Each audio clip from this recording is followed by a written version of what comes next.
Well, new at 4, playoff football continues tonight across the tri-state. And our 44 sports reporter, Emmy Fazenbaker, she is live down in Owensboro as well. She's got a preview of Owensboro Catholic's matchup tonight as their march to Lexington continues. Emmy?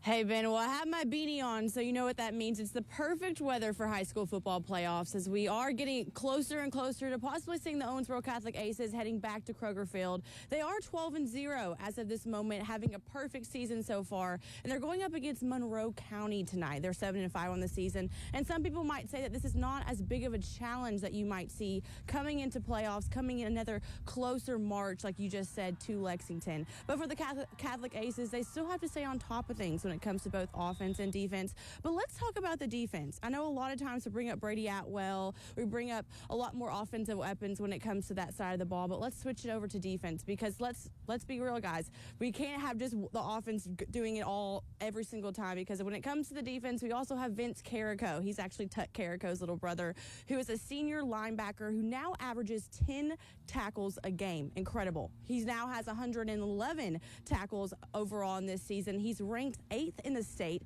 because of that. But also when it comes to that matter, we also have to talk about Miles Edge. Yes, he can run the ball with Brady Atwell, but he also can sack the quarterback when it comes time to make those dominating defensive plays. Each time he has around 8 sacks so far this season, but he's going to continue to insert his dominance when it comes to both offense and defense. Now, I guess we're going to have to go back to Brady Atwell. He is the man, the myth, the legend when it comes to Owensboro Catholic. He is close to 200 total combined touchdowns in his first 40 starts as an ace. He's going to continue to really make sure that he's pushing his team to the limits, because like I mentioned last week when I talked to him, he has vengeance and he's hungry to get back to Kroger Field to see if they can clinch a Class 2A state championship title. But for now, I'm going to sit back to you guys in the studio, but stick with 44 News at 5 and 6 as I'm going to dive deeper and deeper into the Kentucky playoffs as they're continuing to march forward. But for now, reporting live in Owensboro, Emmy Fazenbaker, 44 News.